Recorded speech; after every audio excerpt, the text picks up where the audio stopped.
არქტიკა და უშუალოდ ამერიკის საზღვრები. გაუმართია იქ რეფერენდუმი სხვათა შორის ჩატარებულა, ტრამპი იძახის, რომ ეს რეფერენდუმიო იმითო დასრულდაო, რომ ამერიკელებთან შეერთების მსურველებიო ვინც არიანო, აქეთ უნდათო წამოსვლო, დანიელები იძახიან, არა იმ ძალამ გაიმარჯვო, რომელიც ძალაცო არც დანიისკენ უნდათო და არც ამერიკისკენ უნდათო და მოკლედ არის დიდი ვაკხანალია.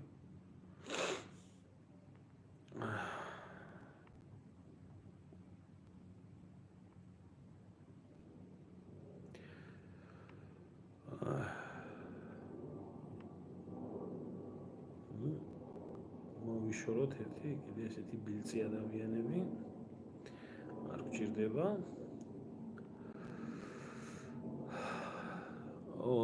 მიშამ დედამისი მიათხოვა თურქს შემოძმაო და ახლა ციხიდან თუ დაიძახებს იმას, რომ შეუერთდეთო რა პრობლემა არის.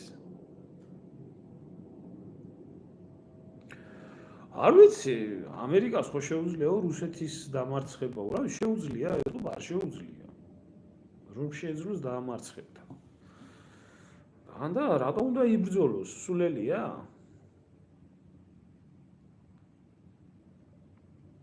კონსტიტუციიდან ახლა ვერ ამოიღებენ ჩანაწერს, ამიტომ ჩვენ გვექნება ჩემო გიო ესეთი სიტუაცია. ხო იცი როგორც ხდებოდა. საერთოდ რამს ყველაფერი ნონსენსები რომ უნდა ყოფილიყო. გვექნებოდა პარლამენტის შენობა, მაგრამ იქ პარლამენტი არ იქნებოდა. ხო ასე იყო. თბილისში იყო პარლამენტის შენობა, მაგრამ ქუთაისში გადავიდნენ ჯერ აუშენებელი მაშინ. ახლა გვექნება მაგალითად, ქონდა ლაზიკა ქალაქი კონსტიტუციაში ჩაწერილი, მაგრამ ლაზიკა არ არსებობდა. ახლა გვექნება ნატო და ევროკავშირის ჩანაწერი კონსტიტუციაში, მაგრამ ნატო და ევროკავშირი არ არსებობს.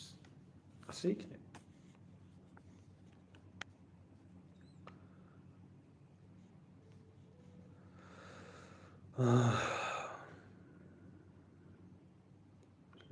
ერთი მითხარი ჩვენ.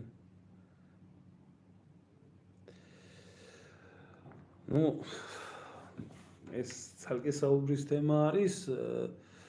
სანტამ წერს, რომ ვინც გისმენთო, ძირითადად ყველა ინფორმირებული ვართ რა ხდებაო და ერთ ჩვენ გადაჯიშებული ვერსო რა ეშველებაო და ჩვენ გადაჯიშებული ვარს ისევ გადმოჯიშება თუ ეშველება, სხვა არაფერი.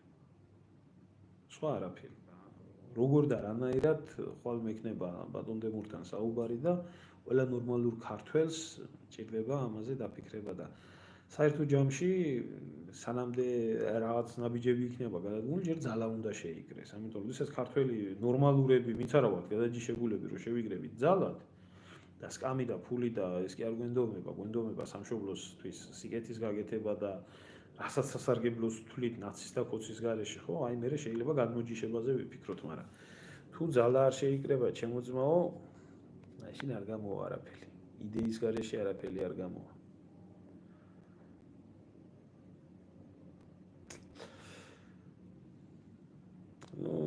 არ ვიცი ჯიგარო რა გითხრა, იტალიელები ზოგადად მელონი როგორც ვიცი, ასევე უდიპლომო პრემიერი არის იტალიის. ლამაზ ქალბატონი არის, ნამდვილად, ნაციონალისტს და ფაშისტს კი ეძახიან, მაგრამ გასაკვირი რა არის, ეს ხო იტალია ნაციზმის სამშობლო და მუსოლინის სამშობლო და რა მოხდა მერე. მეფეს ვერ გეტყვი ჩემო ძმაო დანარჩენს რა ჯერჯერობით მშვიდობიანად მიყავს თავისი ქვეყნის ინტერესებიდან გამომდინარე. აიხარით. ამერიკა არაფერ გაჭედილი არაა, ჩემო კარგო, შვენივრად არის. ამერიკას არაფერი არ უჭირს. ამერიკა წაუგებელს თამაშობს და თავისი ინტერესები აქვს გადაფორმატება თავის ამბავთან მიმართებაში. პირველი ანდაზე თუ იმსახური ნახარდებელი გამყიდველი სულ გამყიდველი იქნება. ასეთი ამერიკული პოლიტიკა ისინი ეძებენ ქვეყანაში გამყიდველებს, მოღალატეებს, რომელთა საშუალებითაც მოახდენენ ქვეყნის გაძარცვას, გათახსირებას, განადგურებას და ახლა საქართველოში უამრავი გამყიდველი იყო და ამერიკელებმა მარტივად იყიდეს და მოერგენ ამ ყველაფერს.